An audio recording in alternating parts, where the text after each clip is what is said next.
Hello, you're watching The Big Story with me, Chiao Suen. Subscribe to the Straits Times channel to stay up to date with our live news updates. An 18-year-old teen has been detained under the Internal Security Act. The post-secondary student had planned and prepared to commit armed violence in Singapore and overseas. The Internal Security Department believes the teen acted alone. Arrested in December 2022, he is the third self-radicalized youth to be detained in the last 2 years. Muhammad Irfan Danel bin Muhammad Noor was first exposed to online propaganda by the terrorist group ISIS in 2020, after coming across YouTube videos by a foreign extremist preacher. He also participated in online discussions and from late 2021 wanted to live in an Islamic caliphate governed by Sharia law. Fast forward to 9th August of last year, the teen even planted a self-made flag on Coney Island that was based on the flag of terrorist organization linked to Al-Qaeda. Then, by October, Irfan made plans to travel to Nigeria to fight for the Islamic State in West Africa province and would go after he had saved up enough money. He also planned to record himself pledging allegiance to the leader of ISIS at the time and follow the group's instructions.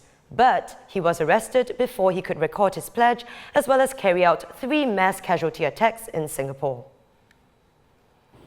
We arrested him 4 days before he planned to do this because he had also thought of 3 attack plans. First, to ambush and stab and kill disbelievers, and he said non-Muslims, Shia Muslims and Sufi Muslims were all considered disbelievers, non-believers. So any one of those that he found he wanted to kill. He bought a knife to do this. Second, he wanted to recruit someone to do suicide bombing in Amoy Kui camp. He was familiar with that camp, the layout. And third, he wanted to bomb Karamat Habib Noor, which is a graveyard attached next to Haji Muhammad Saleh Mosque. He thought it was un-Islamic, the gravesite, because it had been decorated and it was not at ground level. So he wanted to plant a bomb. He downloaded a manual to make C4 bombs, and he wanted to make the bomb go to the grave and detonate it. If he had carried out any of these plans, particularly the knife attack or the bombings, you can imagine it would have been very damaging, loss of lives, distrust and animosity in our community. So it was quite serious. Mr. Shanmugam also shared that Irfan was regarded as an imminent security threat when he was arrested. This is due to him being determined to commit violence by carrying out an attack at some point in the future. The Home Affairs and Law Minister also spoke about what the government plans to do to help reform and rehabilitate Irfan. So Irfan, for example, will receive religious counseling and psychological as well as social rehab. A religious counselor from the Religious Rehabilitation Group will counsel Irfan, educate him on Islam, and family support, of course, is going to be crucial, especially for young detainees. So there is an interagency aftercare group, we call it ACG, that will support Irfan's family, and we will encourage the family to support him. ISD has also worked with Irfan's school to arrange for him to continue with his education. He will continue to sit for his exams while in detention.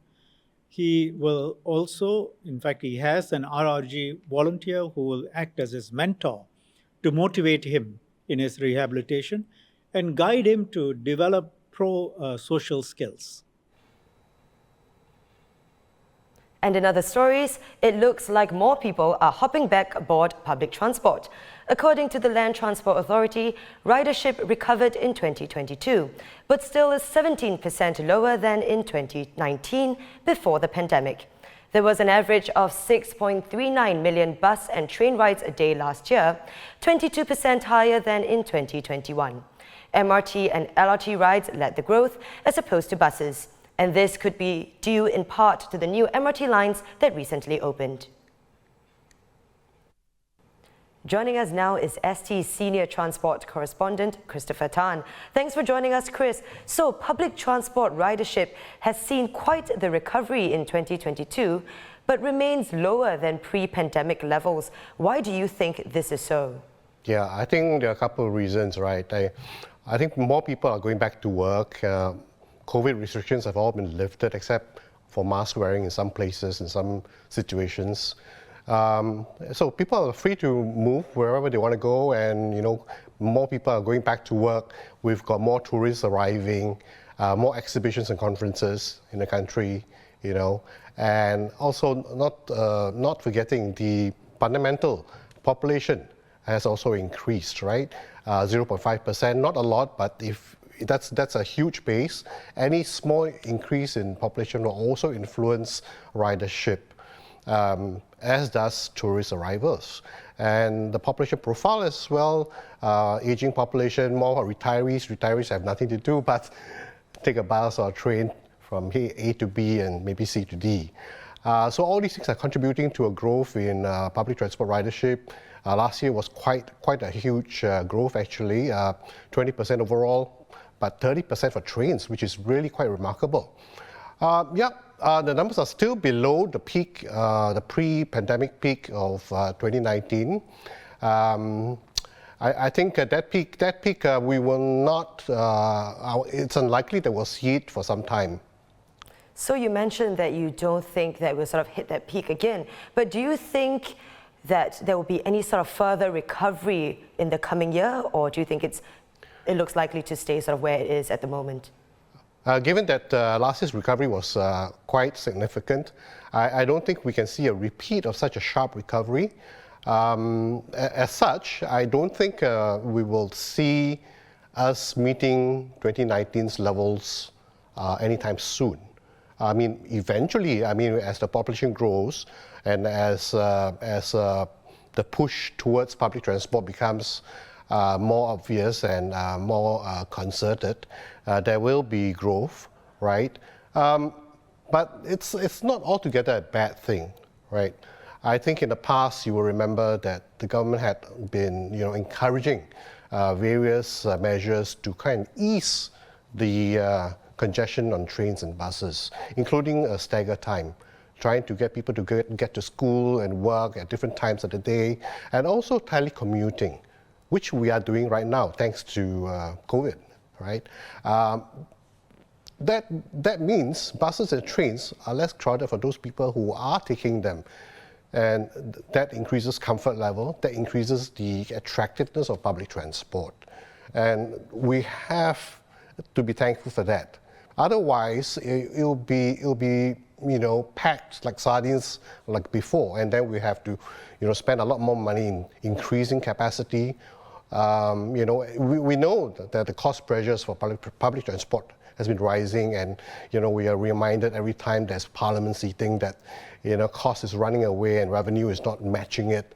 So this time round, yes, lower ridership will mean lower fare collection, but on the flip side of that, operators can spend less on maintenance, less on fleet upsizing, right?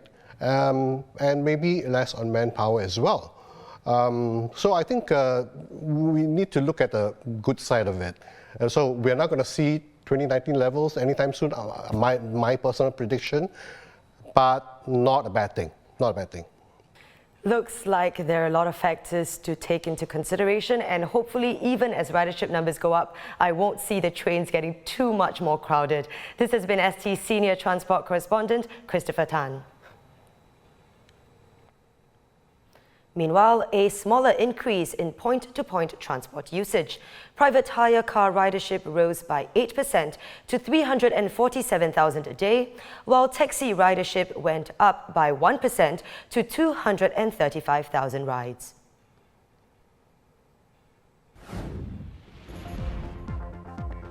And those are our top stories for today. Visit straitstimes.com for more news and our YouTube channel for more videos. Subscribe by hitting the red button below.